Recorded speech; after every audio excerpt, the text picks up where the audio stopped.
G20 સમિટમાં ભાગ લેવા વડાપ્રધાન મોદી દક્ષિણ આફ્રિકા પહોંચ્યા.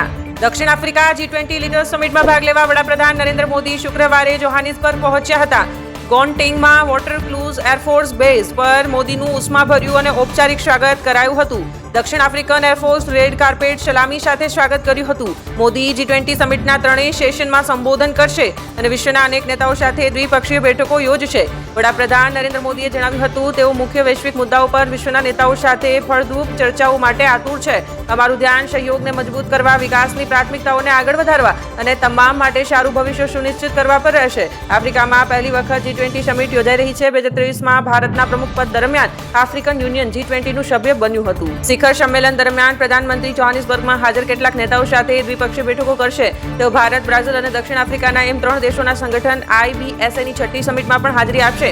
આ સમિટમાં અમેરિકાના પ્રેસિડેન્ટ ડોનાલ્ડ ટ્રમ્પ અને ચીનના પ્રેસિડેન્ટ શી જિનપિંગ હાજરી આપી રહ્યા નથી.